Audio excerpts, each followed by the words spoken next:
Assalamualaikum dan salam sejahtera. Saya Balqis Patricia bersama dua orang adik kepala saya, Siti Fatimah dan Muhammad Afi, akan membentangkan sebuah pembintangan yang bertajuk Dilema Tenaga Nuklear di Jepun. Pada hari ini, pembintangan kami akan dibagi kepada 5 bahagian, iaitu pengenalan, isu tenaga nuklear di Jepun, kebaikan penggunaan tenaga nuklear, keburukan penggunaan tenaga nuklear dan seterusnya akan diakhiri dengan kesimpulan.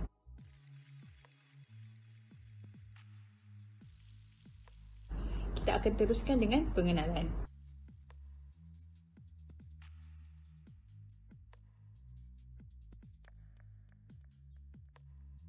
Menurut National Nuclear Regulator, tenaga nuklear merupakan sebuah tenaga yang terdapat di dalam nukleus sesebuah atom. Tenaga ini boleh digunakan untuk menjana tenaga kuasa elektrik. Namun, bagi melaksanakan penjanaan ini, tenaga nuklear tersebut perlulah dipisahkan daripada partikel sebuah atom. Bagaimana boleh kita pisahkan tenaga nuklear ini daripada partikel atom tersebut? Ianya boleh dilaksanakan melalui dua cara, iaitu nuclear fusion dan juga nuclear fission.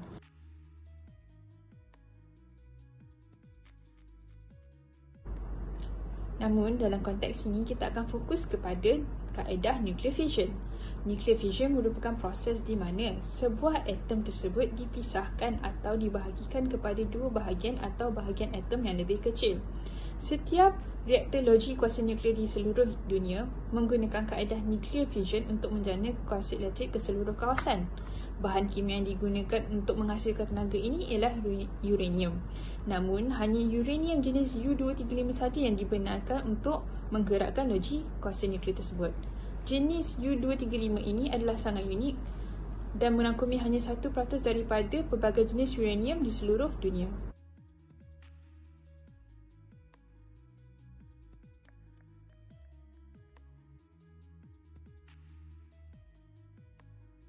Operasi tenaga nuklear ini telah bermula sejak tahun 1940-an lagi, iaitu semasa Perang Dunia Kedua. Namun, fokus pembinaan tenaga nuklear pada masa tersebut adalah bertujuan untuk pengeboman negara musuh. Antara projek yang cukup terkenal pada masa tersebut ialah The Manhattan Project yang telah menghasilkan dua buah bom atom, iaitu Little Boy dan juga Fat Man, yang disasarkan di wilayah Hiroshima dan Nagasaki di Jepun. Namun, selepas Perang Dunia Kedua, pihak Soviet Union dengan kerjasama Barat mula cuba untuk membangunkan teknologi baharu kerana mereka mula sedar bahawa tenaga haba yang dihasilkan melalui tenaga nuklear ini mampu untuk digunakan sebagai penjanaan kuasa tenaga elektrik. Maka, loji tenaga nuklear mula dibangunkan di Amerika Syarikat dan Soviet Union. Jika kita lihat secara umum, kini telah banyak negara yang menggunakan tenaga nuklear ini sebagai sumber penjanaan tenaga elektrik di negara mereka. Begitu juga dengan Jepun. Di Jepun sahaja, setakat 5 Februari telah terdapat sebanyak 42 buah loji nuklear yang digunakan untuk menjana tenaga kuasa elektrik. Dari segi penjanaan kuasa elektrik pula, loji tenaga nuklear ini menjana kuasa sebanyak 2,563 terawatt per jam, iaitu bersamaan dengan 10% penjanaan tenaga elektrik di peringkat global dan merupakan kuasa karbon terbesar kedua di dunia selepas sumber hidroelektrik. Kita teruskan pembentangan ini dengan bahagian yang seterusnya, iaitu isu tenaga nuklear di Jepun.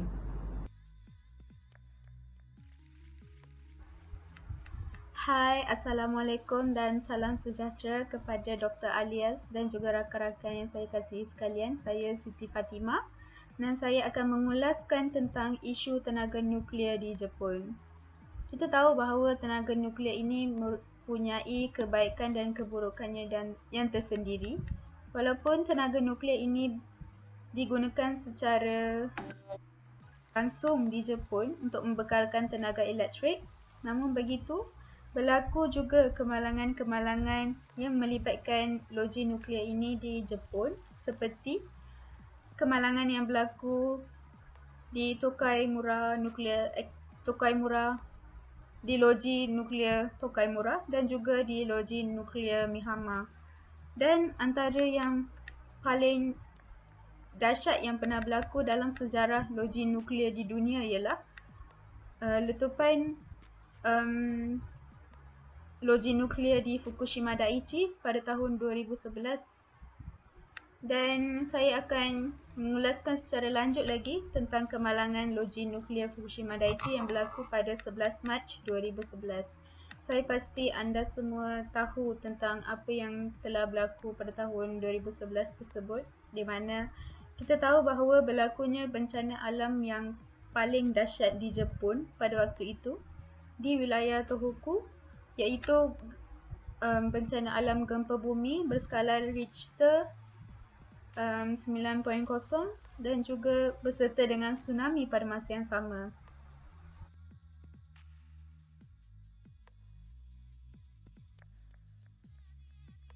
Okey, izinkan saya untuk meneruskan slide presentation ini. Jadi Fukushima Daiichi Nuclear Disaster atau dikenali sebagai Genshi Ryoku Hatsuden Shojiko yang berlaku di Prefecture Fukushima pada 11 Mac 2011 merupakan kemalangan terbesar seperti mana yang saya cerita tadi. Malah lebih besar daripada insiden Chernobyl yang berlaku di Rusia pada 26 April 1986. Jadi menurut International Nuclear Event Scale, saya bersertakan dengan diagram dalam report saya, dikatakan bahawa insiden atau kemalangan Fukushima Daiichi ini berada pada tahap 7. Tahap 7 merupakan tahap yang paling maksimum dalam skala tersebut yang dikenali sebagai major accident. Jadi apabila berlakunya kemalangan ini, pihak kerajaan Jepun tahu bahawa kemalangan ini membawa kepada risiko pencemaran radiasi di prefektur tersebut. Maka mereka terpaksa hentikan operasi sehingga ke hari ini untuk tujuan pembersihan. Okey, jadi saya akan refer kepada slide ini. Okey. Jadi apa yang sebenarnya berlaku di Fukushima Daiichi ini ialah berlakunya letupan hidrogen dan juga pembebasan partikel radiasi ke udara. Saya telah menyertakan gambar letupan yang berlaku di Fukushima Daiichi pada slide yang ke-6.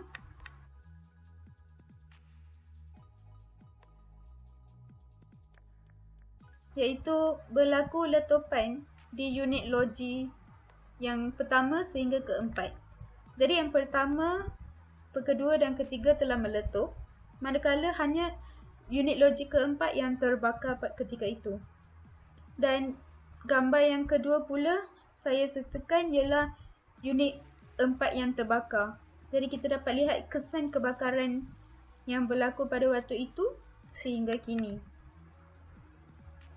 Jadi balik kepada slide ke-5.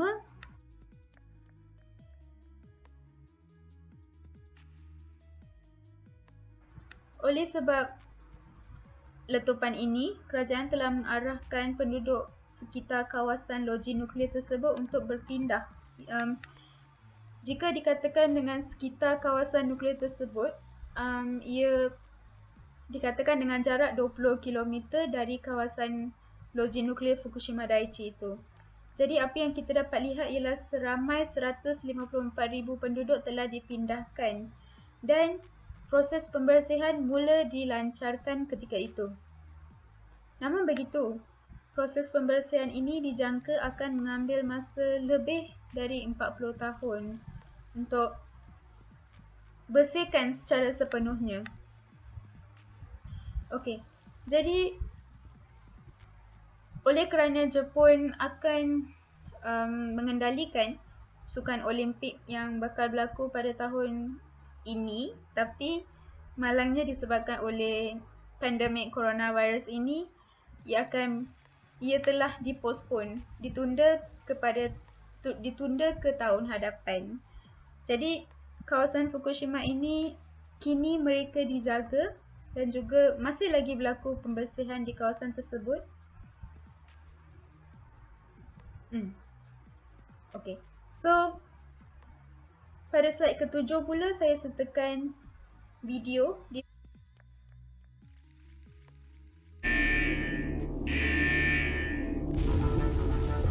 The Fukushima Daiichi nuclear power plant has reportedly lost control after an earthquake and tsunami triggered a meltdown. The radiation is streaming out of the Daiichi complex. This is a catastrophic disaster.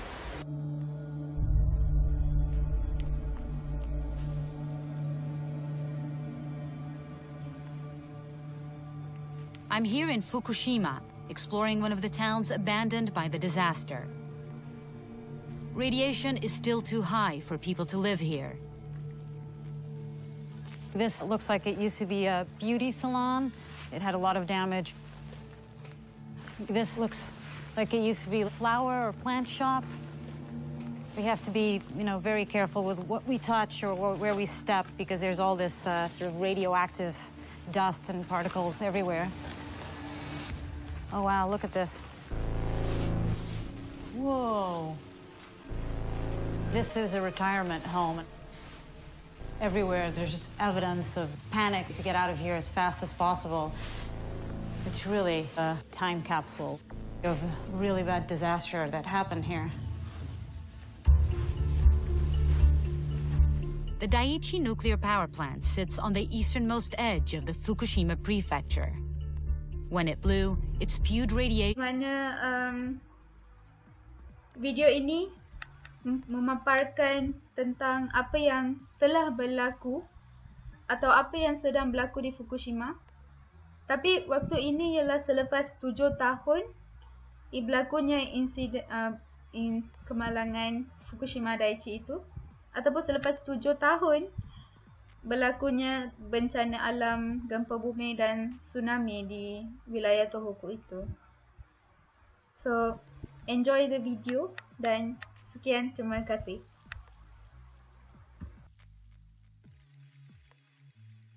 Akan memberitakan mengenai kebaikan dan keburukan penggunaan tenaga nuklear. So, penggunaan tenaga nuklear ni sendiri dibagi pada dua. Ada kebaikan dia dan ada keburukan dia. So, dari segi kebaikan dia, dia dapat menjana tenaga elektrik dan penggunaan tenaga nuklear juga merupakan satu alat yang bermasa alam. So, dari segi keburukan dia, dia boleh menyebabkan 3 perkara. Dari segi kesihatan, keselamatan dan isu penyimpanan bahan nuklear itu sendiri.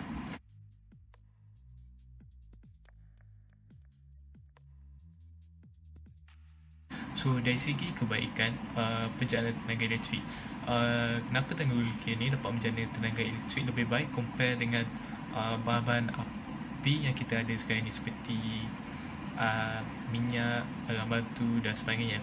Sebabkan dalam tenaga nuklear dia ada satu bahan yang dipanggil uranium. So, bahan uranium itu sendiri mampu bertahan dalam satu tempoh jangka masa sangat-sangat panjang compare dengan penggunaan bahan api, macam penggunaan bahan api dengan arang batu. Sebab kalau kita guna benda tu, dia tak boleh tahan dengan lama. Dia hanya mampu tahan dalam tempoh sekejap je. Tapi kalau kita pakai bahan nuklear pula, dia satu tan uranium tu boleh menghasilkan tenaga macam bertahun-tahun lama dia. Just sedikit tu je boleh tahan lama. So, dari segi situ menjimatkan kos dengan masa untuk kita menghasilkan tenaga elektrik lah. Next, dari segi masalah. So, kenapa penggunaan tenaga nuklear ni lagi better adalah sebabkan kalau kita guna bahan api fosil dengan arang batu kan, so semasa proses kita nak jadikannya sebagai tenaga elektrik, bahan-bahan api tu dia akan melepaskan kandungan CFC seperti carbon dioxide, chlorofluorocarbon dan sebagainya. Tapi compare dengan penggunaan tenaga nuklear, so masa dalam proses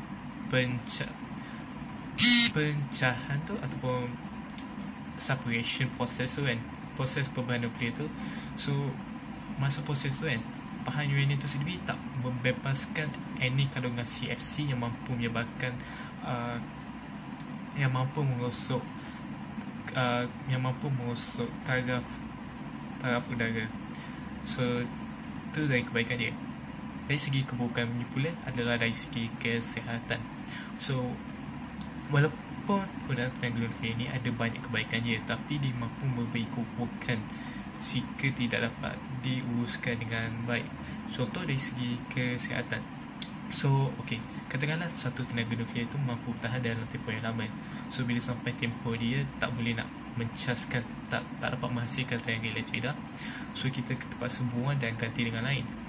Tapi sekiranya proses pembuangan tu, sekiranya ada berlaku kesilapan ataupun satu kemalangan, walaupun bahan nuklear itu sendiri dah tak mampu nak menghasilkan tenaga elektrik, tapi kadar radiasinya masih tinggi. So sekiranya seorang tu terdedah kepada radiasi tersebut, bahan nuklear itu sendiri boleh menyebabkan kerosakan sel badan manusia. So kalau seorang tu terdedah dengan radiasi dengan kuantiti banyak, dia akan menyebabkan seseorang tu rasa loya, muntah, kehilangan rambut, cibirik, pendarahan dan sebagainya. Paling ketara orang biasa nampak adalah meningkatkan risiko penyakit kanser, sebab kadang-kadang dalam bahan radioaktif tu sendiri bahaya, sebab dalam bahan radioaktif tu dia ada iodine 131, cesium 134 dan cesium 137. So yang paling banyak adalah, kebanyakan tiga-tiganya banyak, tapi yang paling common banyak orang yang kena adalah iodine 131, sebab iodine 131 ni rasanya akan cenderung untuk menyebabkan seorang tu kena penyakit kanser. So next, dari segi keselamatan, so it's true memang penggunaan tenaga nuklear asalnya adalah untuk menjadikan tenaga elektrik, tapi sekiranya tenaga nuklear itu sendiri jatuh kepada individu yang tidak bertanggungjawab, let's say macam teroris ataupun peganas ataupun lain. So sebabkan penggunaan tenaga nuklear ni sangat senang untuk diubah daripada, tujuan ni adalah untuk mencipta tenaga elektrik, tapi dia sangat mudah untuk diubah kandungan struktur atom-atom dia untuk menjadikan nuklear. So sebagai contoh, semasa Perang Dunia Kedua, bom nuklear merupakan senjata yang baru dihasilkan, and masa tu US ada dua, Fat Man dengan Little Boy. So US masa tu baru mencipta alat nuklear ni, so dia cuba test bom nuklear ni dekat Jepun. So dia orang tidak tahu kesan nuklear tu macam mana. So selepas tengok kesannya, dia orang baru sedar macam penggunaan bom nuklear ni sangat bahaya dan tidak patut digunakan. So semasa ketika Perang Dunia Kedua tersebut, dia orang menjatuhkan bom tu dekat Hiroshima dan Nagasaki, and semasa pengeboman tu kita boleh nampak struktur bangunan dengan manusia yang berada dekat kawasan tempat yang dia jatuhkan tu memang innalillah. So terakhir sekali, dari segi isu pembuangan susun nuklear, walaupun nuklear ni ada banyak kebaikan dia, tapi dia jadi masalah dalam segi isu pembuangan susun nuklear, sebab proses untuk pembuangan susun nuklear itu sendiri menjadi satu masalah, sebabkan kadar hayat radioaktif tu yang sangat panjang, isu tempat penyimpanan dengan kesan dia terhadap alam sekitar. So sebabkan kadar hayat nuklear yang panjang tu jadi satu masalah, so dia orang risau sekiranya dia orang buang and terjadi satu insiden. So bila berlaku insiden, let's say macam sebelum ni ada 3 kaedah yang dia orang dah fikirkan cara nak melupuskan sisa nuklear ni. Salah satunya dia tanam bawah tanah, satu lagi dia lepaskan dekat angkasa, satu lagi dia just simpan dalam store, which tak ramai orang setuju untuk cara dengan ketiga tu. So biasanya kebanyakan negara yang ada tenaga nuklear ni, dia biasa buang dengan melepaskan ke ruang angkasa. So let's say kalau dia berjalankan kaedah tanam dalam tanah, so dia risau, let's say kalau ada orang tiba-tiba gali dan jumpa benda tu tanpa tahu, dia orang buka, so dia memberi kesan dah kepada mereka. Sekiranya dia orang punya dari segi kesihatan tu, dia orang akan terdedah bahaya ya. So next dia kesan kepada alam sekitar. Let's say kalau sisa nuklear tu masa proses penanaman tu tiba-tiba terbocoran tu, so kiranya environment dekat mana dia letak tu, dia akan merosot dekat kawasan sekitar tu sendiri. So tu je. Okay.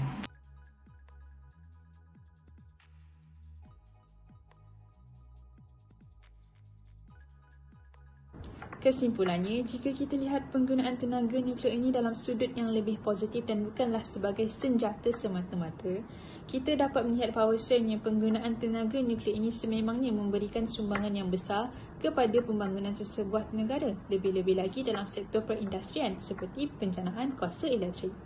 Malahan, Penggunaan tenaga kuasa nuklear ini juga diklasifikasikan sebagai penggunaan tenaga yang mesra alam.